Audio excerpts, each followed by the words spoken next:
They called it the Evernight, a cosmic shroud that swallowed entire worlds without a sound.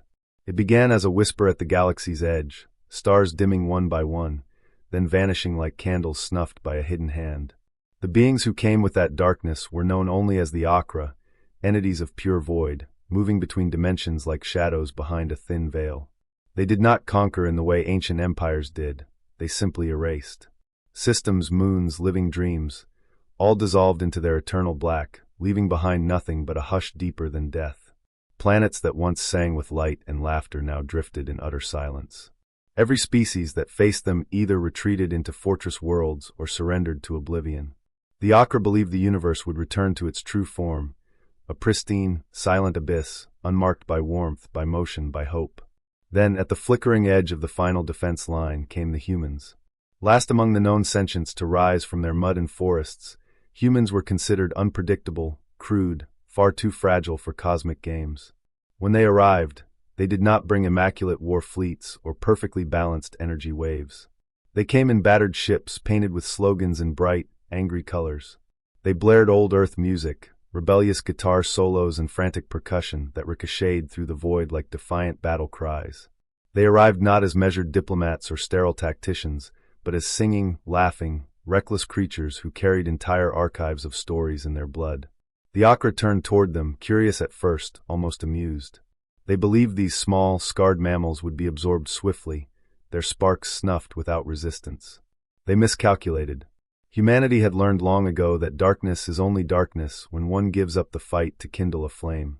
Captain Alia Rousseau stood on the deck of the flagship Vesper Dawn, staring into the roiling nothing where stars once glimmered.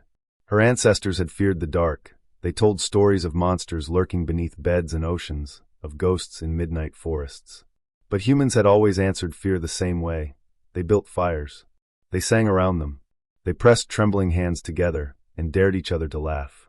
And so, when faced with the Akra's pure void, Alia broadcast the first message. You may own the night, but we carry dawn in our marrow. Her words carried across the command channels, igniting the ragtag flotilla. The humans surged forward in ships that seemed to glow from within, each crew member humming or shouting songs that belonged to no algorithm, only to their chaotic, radiant hearts. When the Akra phased into the battlefield, they found themselves not facing resigned minds or programmed formations, but an unpredictable tempest of human emotion. Anger, joy, sorrow, love, all braided into a singular, unstoppable pulse. Weapons failed against the Akra's blackness at first, swallowed like pebbles in a pit. But humans adapted. They charged solar cores to critical, detonating them in bursts so bright they clawed at the Akra's edges. Each pilot recited family names and childhood memories as they went, weaving a tapestry of life into each surge of light. Even in death, they did not fade quietly. Their last breaths flared like comets. Alia's ship cracked and burned, panels hissing and splitting open as she locked her eyes on the advancing shadows. In her final moments, she remembered her grandmother's arms, the smell of wildflowers in spring, the sting of a scraped knee that taught her she was alive.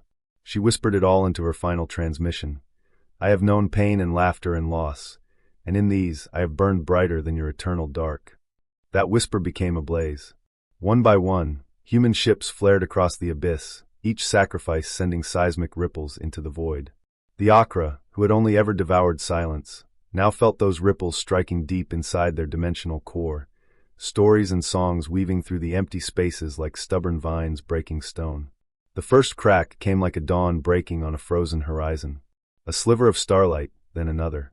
Systems once thought lost flickered alive, illuminated by the collective human outcry. The Akra recoiled, their form quivering under the assault of emotion they could not parse. For beings of endless night, human defiance was poison, irrational, blinding, pure.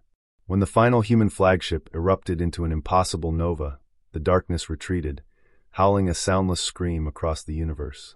And in the wake of that retreat, worlds awoke. Stars reignited, orbiting bodies bathed once more in warmth. People crawled from bunkers and ruins, blinking against the sudden, unexpected sunrise. In the aftermath, human remnants drifted in shattered vessels, battered but unbroken. Survivors sang through open hatches, broadcasting lullabies and war chants, retelling the stories of Alia and countless others who had flared into legend. Across once-lost colonies, children drew pictures of the humans who brought back dawn, crude sketches of bright figures standing atop black waves. The galaxy had known many conquerors, many silent emperors who demanded obedience or death. But humanity had not come to conquer or erase. They came to remind every trembling world what it meant to breathe, to laugh, to rage against the final darkness. They did not survive because they were the strongest or the smartest. They survived because they carried a sunrise in their veins and refused to forget it. Long after the last Akra echo faded, across every star system that once cowered under an endless night, they told one story above all others. When the blackest night claimed the heavens, it was humanity's blood, bright and defiant, that poured forth to become the first true dawn.